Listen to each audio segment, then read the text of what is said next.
दोस्तों, रमजान मुबारक के महीने में एक सिलाई करने वाली हाफिज़े कुरान लड़की पर अल्लाह का इतना भयानक अजाब क्यों आया कि उसकी मैयत को सिलाई मशीन के साथ कब्र में दफन किया गया।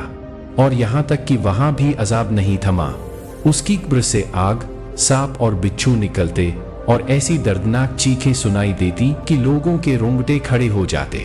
रमजान में मरने वाली इस औरत ने ऐसी कौन सी गलती और गुनाह किया था? पूरी कहानी को जानने के लिए आप वीडियो को आखिर तक जरूर देखें। नाजरीन, कहा जाता है कि एक गांव में जरीना नाम की एक औरत रहा करती थी। वह काफी गरीब थी और उसके हालात भी बहुत खराब थे।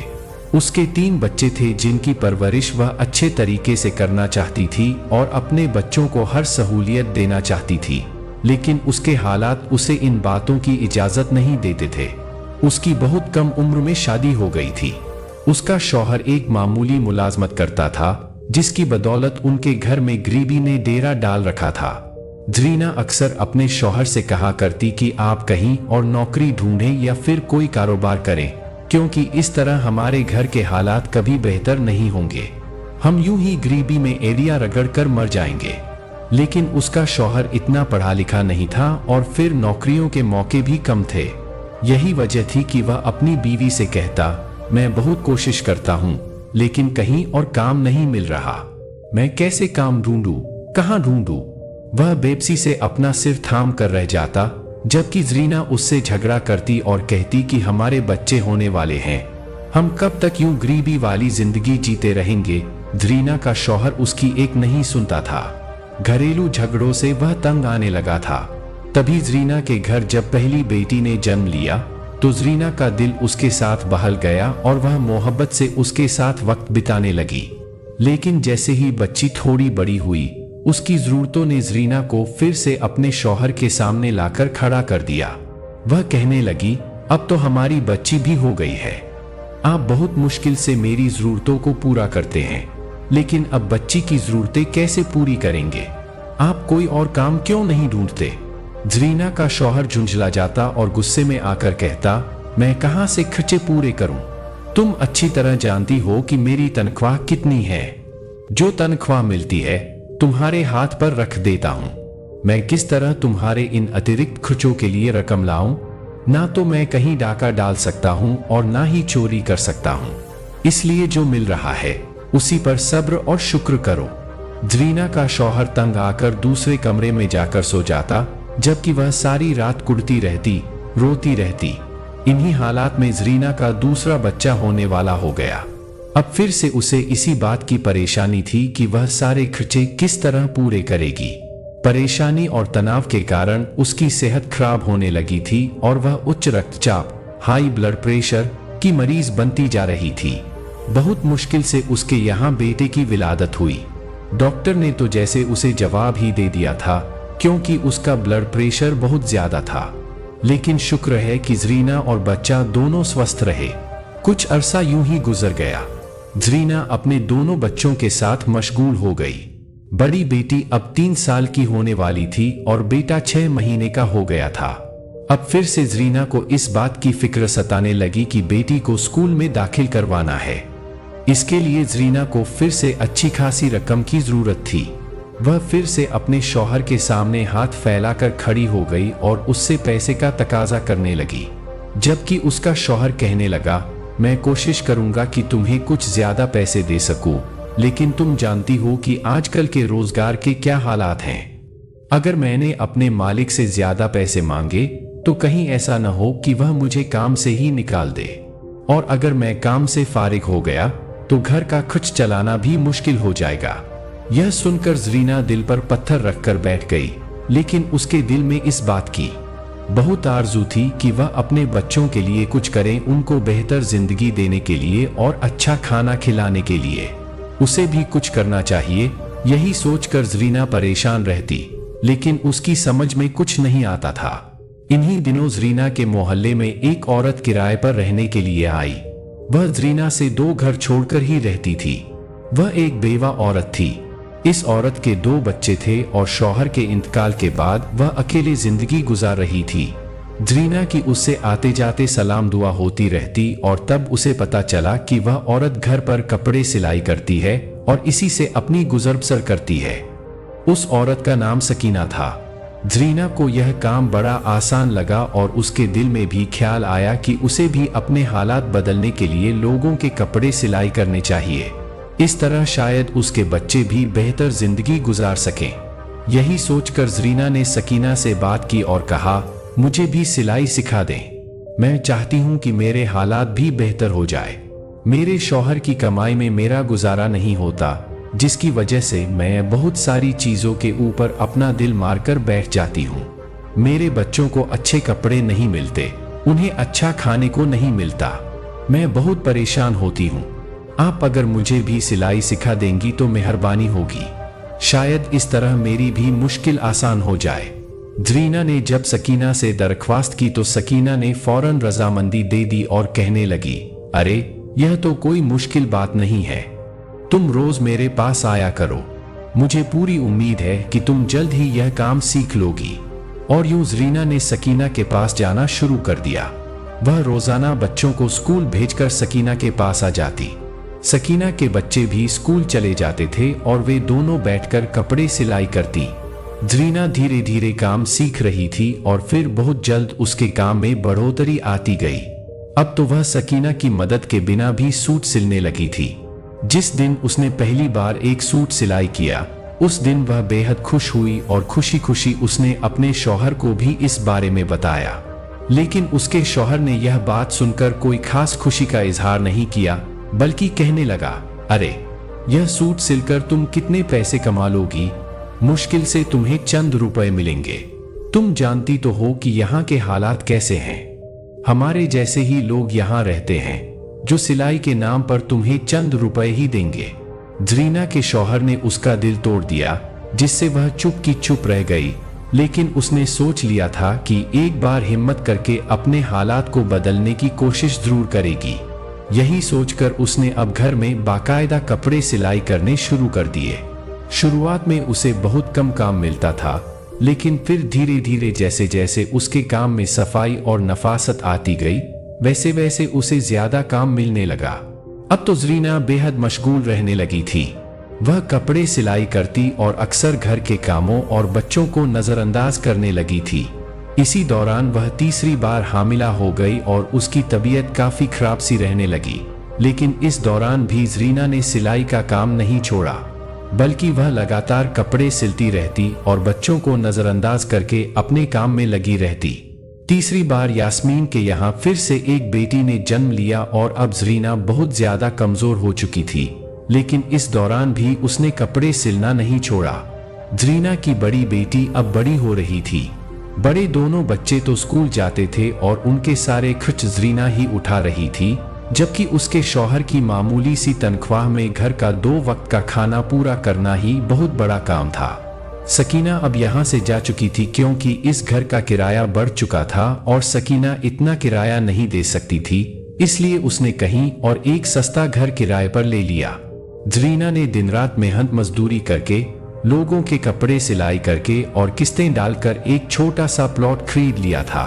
उसका इरादा था कि जल्द ही इस पर एक घर तामीर किया जाए, क्योंकि वह किराए के घर से तंग आ चुकी थी और अब इस झंझट से निजात पाना चाहती थी।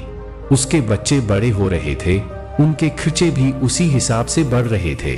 जरीना की आंखों पर अब चश्मा लग चुका था और वह पहले से कमजोर हो गई थी। उसे अपने शौहर से कोई लगाव नहीं रहा था। उसका शौहर भी मेहनत और मजदूरी करके रात को थका हुआ आता था और जरीना की थोड़ी सी तवज्जो के लिए तरसता था। इसी दौरान रमजान के रोजे शुरू हो चुके थे और तभी एक दिन न जाने क्या हुआ कि जरीना की हालत बिगड़ने लगी। उसका सांस उखड़ने लगा था और वह बेहद कमजोरी महसूस कर रही थी। जरीना ने अपनी तबीयत को नजरअंदाज किया और मशीन पर बैठकर कपड़े सिलती रही। लेकिन कुछ ही देर गुजरी थी कि वह बेचैनी से अपने सीने को मलने लगी। ऐसा लग रहा था जैसे कोई भारी बोझ उसके सीने पर रखा हो। उसने अपने सीने पर दबाव महसूस किया तो एकदम घबरा कर उठी और पानी पीने के लिए रसोई की तरफ गई। उसके तीनों बच्चे अंदर कमरे में सो रहे थे क्योंकि उन्हें सुबह सहरी के लिए उठना था, जबकि जरीना सहरी तक जागती रहती थी और कपड़े सिलती रहती थी। उस वक्त जब वह रसोई में आई तो पानी का गिलास हाथ में उठाया और जैसे ही होठों से लगाया, अचानक उसके हाथों से जान निकल गई और वह जमीन पर गिर पड़ी। न जाने कितनी देर तक वह इसी हालत में पड़ी रही। जब उसके शौहर की आंख खुली तो वह पानी पीने के लिए रसोई में आया और वहां जरीना को जमीन पर पड़ा देख घबरा गया। उसने जरीना को हिलाया डुलाया और आवाजें देने लगा, लेकिन जरीना की रूह पहले ही अपने आखिरी सफर पर रवाना हो चुकी थी। जरीना का शौहर बेहद परेशान हो गया। वह सोच भी नहीं सकता था कि जरीना अचानक उसे छोड़कर चली जाएगी। उसने दीवानों की तरह उसे आवाजें दी, लेकिन सब बेकार रहा। जरीना मर चुकी थी और इस वक्त मरी हुई हालत में रसोई में गिरी हुई थी। उसके शौहर ने बहुत मुश्किल से उसे उठाकर चारपाई पर लिटाया। बाप की चीख पुकार सुनकर उसके तीनों बच्चे भी जाग गए थे। उन्हें तो इस बात की खबर ही नहीं थी कि उनका कितना बड़ा नुकसान हो गया है।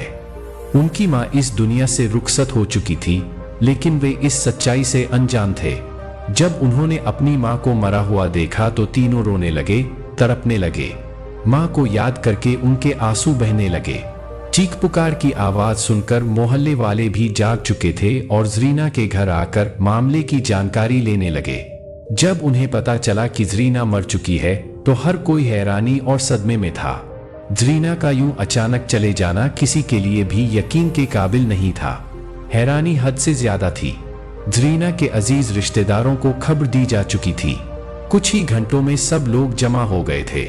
जरीना के जनाजे का ऐलान जोहर की नमाज के साथ किया गया था।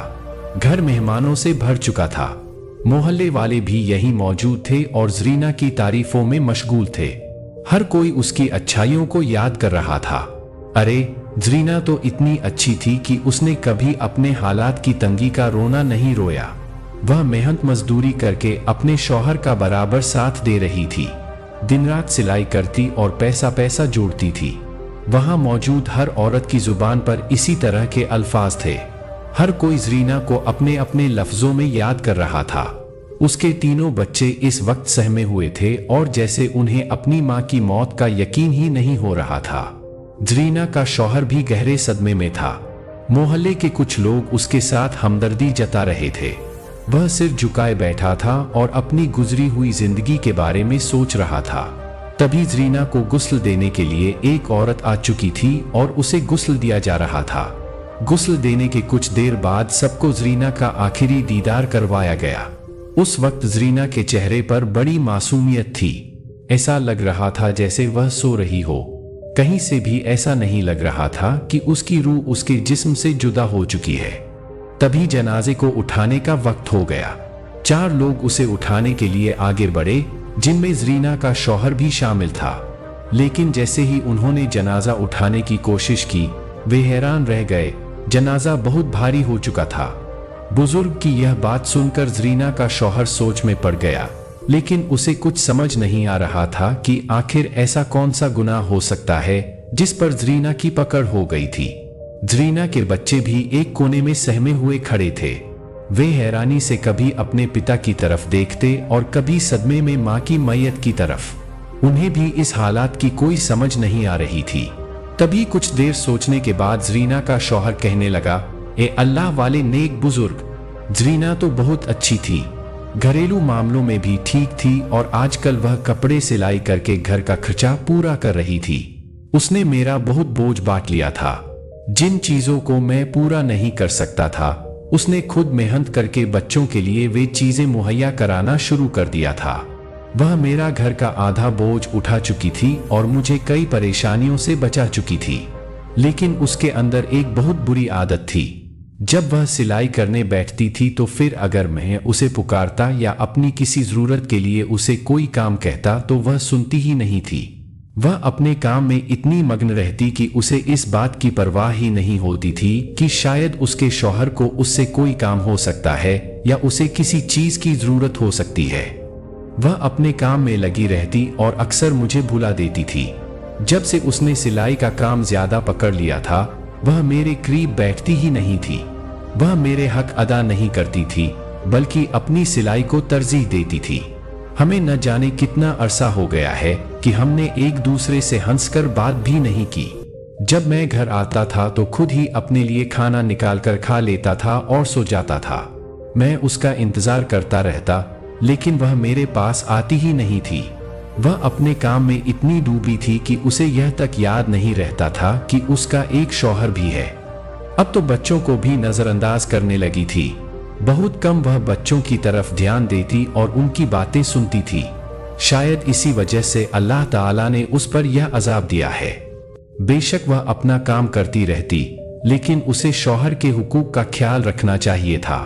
वह अपने शौहर के हक का पूरी तरह भुला चुकी थी और अपने काम को ही सब कुछ बना लिया था। ज़रीना के शौहर की यह बातें सुनकर वहां मौजूद कई औरतें आपस में एक दूसरे से नजरें चुराने लगीं। उन्हें इस बात पर यकीन ही नहीं आ रहा था कि यह छोटी सी गलती इतने बड़े अजाब का सबब बन सकती है और फिर अल्लाह इस पर इतना बड़ा अजाब दे सकता है। वे औरतें इस हालात पर दंग रह गईं, जबकि ज़रीना का शौहर यह सब कुछ बताकर जैसे शर्मिंदा सा महसूस कर रहा था। तभी अल्लाह वाले बुजुर्ग आगे बढ़े और ज़रीना के शौहर के कंधे पर हाथ रखकर कहने लगे, बेटा, अब वह इस दुनिया से गुजर चुकी है।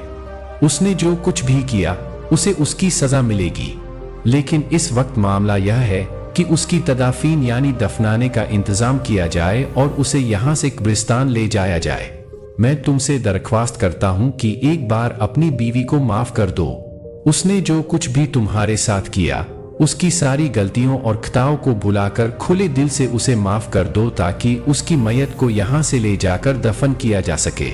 वाकई अल्लाह ताला उसे उस अमल की सजा जरूर देगा जिसकी वजह से उसने तुम्हें नजरअंदाज किया और अपने शौहर को पूरी तरह भूल गई। अल्लाह वाले बुजुर्ग की यह बात सुनकर ज़रीना के शौहर ने कहा, मेरे बुजुर्ग, मैं अपनी बीवी को अल्लाह की रजा के लिए माफ करता हूँ। उसने जो कुछ भी मेरे साथ किया मैंने वह सब भुला दिया। अल्लाह उसे माफ करे और उसकी अगली मंजिलें आसान करे।